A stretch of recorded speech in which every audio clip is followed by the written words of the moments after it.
आज का जो हमारा टॉपिक है वो है the black aeroplane. The black aeroplane जो है हमारी फर्स्ट फ्लाइट बुक की जो हमारा थर्ड लेसन है टू स्टोरीज अबाउट फ्लाइंग, उसका सेकंड पार्ट है द ब्लैक एरोप्लेन। इसके जो राइटर हैं वो है फ्रेडरिक फॉर्सीथ। फ्रेडरिक फॉर्सीथ की अगर मैं बात करूं तो एज ए नॉवलिस्ट उन्होंने काम किया है, एज ए जर्नलिस्ट उन्होंने काम किया है, और वो ज़्यादातर जो है अपनी ज़िंदगी में जो मशहूर रहे हैं वो थ्रिलिंग वाली स्टोरीज लिखने के लिए मशहूर रहे हैं। उन्हीं की एक ये स्टोरी है द ब्लैक एरोप्लेन। कहानी की शुरुआत जब होती है, कहानी के बारे में हम बात करते हैं, राइटर के बारे में हमने जान लिया थोड़ा सा। तो जो कहानी की जब शुरुआत होती है तो क्या होता है, जो लेखक होता है, फर्स्ट पॉइंट, जो लेखक होता है हमारा वो जो है जहाज को उड़ाता है। Author flying the aeroplane. Aeroplane का नाम होता है डकोटा। डकोटा ये एरोप्लेन का नाम होता है। और जो है लेखक जो है फ्रांस से इंग्लैंड के लिए ये जहाज उड़ाता है। जब कहानी की शुरुआत होती है तो लेखक को जहाज उड़ाते हुए ऐसे हमें बताया जाता है कि लेखक जो है वो जहाज को उड़ाता है फ्रांस से, कहाँ के लिए, इंग्लैंड के लिए। क्यों? क्योंकि इंग्लैंड में जो है उसका घर है और वो अपने घर जा रहा है। और जहाज का नाम क्या है, एरोप्लेन का नाम क्या है, डकोटा। डकोटा प्लेन से वो जो है फ्रांस से इंग्लैंड के लिए उड़ान भरता है। ठीक है, अब वो क्या करता है, उसके बाद वो अपने डाकोटा एरोप्लेन से जो है उड़ान भरता है फ्रांस से इंग्लैंड के लिए, अपने घर जाने के लिए। और जो है वो पेरिस के कंट्रोल रूम में जो एयर स्पेस होता है, हवा का एयर स्पेस के कंट्रोल रूम से वो कांटेक्ट करता है और उनसे वो परमिशन लेता है और उन्हें वो बताता है कि वो इंग्लैंड जा रहा है। पेरिस का जो कंट्रोल रूम है वो उसे परमिशन दे देता है और वो कहता है कि अब वो मुझे उसके लिए उसे गाइड करते हैं। गाइड कैसे करते हैं, जो फ्रांस होता है वो पूर्व दिशा में होता है जहां से जहाज जाता है, और इंग्लैंड जहां उसे पहुंचना है वो पश्चिम दिशा की तरफ होता है। तो उसे कहते हैं, पेरिस जो कंट्रोल रूम है उसके ऑफिसर जो बैठे होते हैं वो उसे समझाते हैं कि आप जो है पश्चिम की तरफ 12 डिग्री अपने जहाज को ले जाइए। ठीक है, 12 डिग्री अपने जहाज को मूव कीजिए पश्चिम की तरफ, यानी वेस्ट की तरफ अपने जहाज को मूव कीजिए। तो लेखक क्या करता है, उसी कंडीशन में, उसी डायरेक्शन में जो है अपने जहाज को मूव करता है और सब कुछ अच्छा चल रहा होता है। बीच में लेखक जो है अपनी कल्पनाओं को भी याद करता है। क्या सोच रहा होता है कि मैं अब जो है इंग्लैंड पहुंचूंगा और जो है वहां पे जाके अपना इंग्लैंड वाला जो है नाश्ता घर पे जो है अपनी फैमिली के साथ मैं करूंगा। फिर उसके बाद क्या होता है, डकोटा एयरप्लेन से डकोटा जो उसका एरोप्लेन है अपने विमान से वो जा रहा था इंग्लैंड के लिए।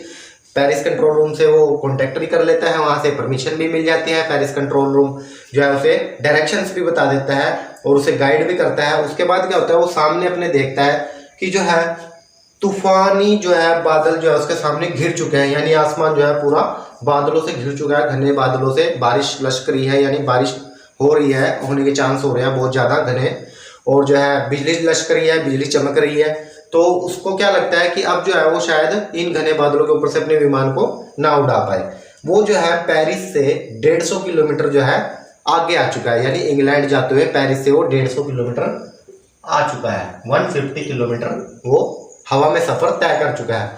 अब वो सोचता है कि शायद वापस पेरिस चला जाए, लेकिन फिर वो सोचता है कि क्यों ना इंग्लैंड ही चला जाए। इसलिए वो जो है हिम्मत दिखाता है और इंग्लैंड की तरफ जो है चल पड़ता है, उस घने बादलों में ही चल पड़ता है।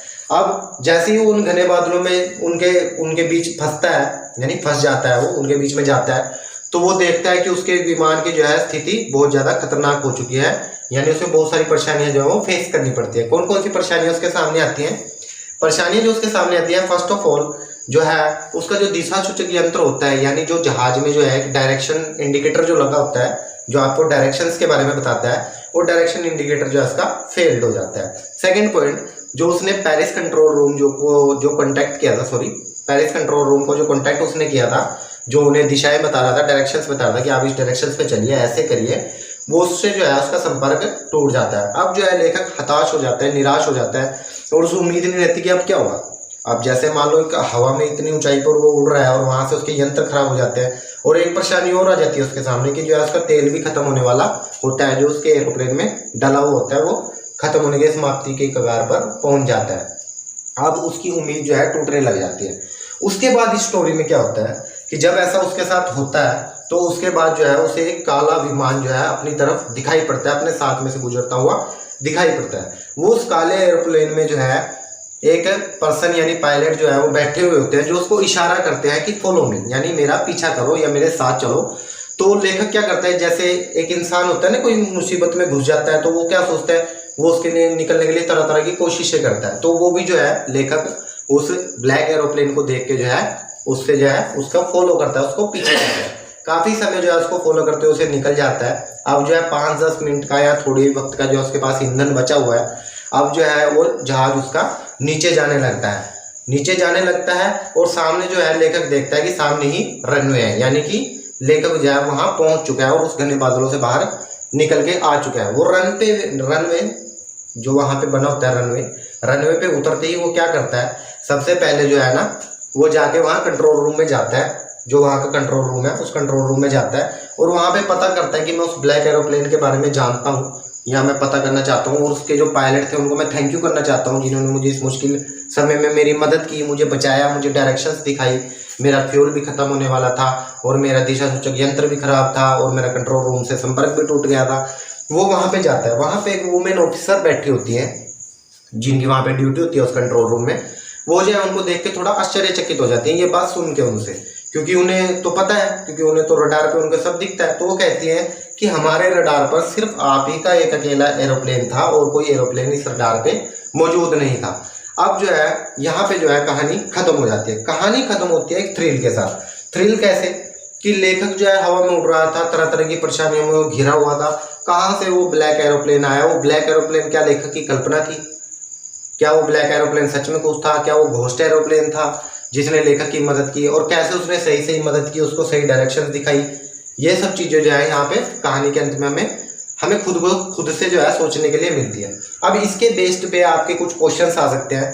कुछ क्वेश्चंस क्या आ सकते हैं, फर्स्ट ऑफ ऑल तो आपको लेसन का नेम द ब्लैक एरोप्लेन, इसके राइटर फ्रेडरिक फॉर्सी, ये आपको अच्छे से याद होना चाहिए।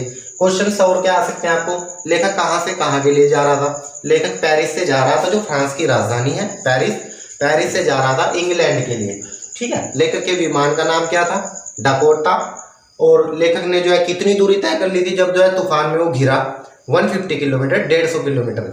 जो पेरिस का कंट्रोल रूम था उसने जो है लेखक को कितनी डिग्री घूमने के लिए कहा और कौन सी दिशा में घूमने के लिए कहा, 12 डिग्री घूमने के लिए कहा, वेस्ट दिशा में घूमने के लिए कहा, क्योंकि जो है फ्रांस से इंग्लैंड जो है उसकी वेस्ट दिशा में पड़ता था जहां से जो है लेखक चला था, ठीक है।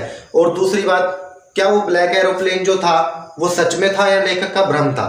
अब जो है आप इस पॉइंट का आंसर कैसे दे सकते हैं कि वो लेखक का भ्रम ही था, या फिर शायद उसे कह सकते हैं कि आप लेखक की खुद की परछाई थी खुद के एरोप्लेन की, जिसने उस विकट समय में उसकी जो है मदद की थी। उसके बाद यहाँ पे जो है हमारी कहानी खत्म हो जाती है।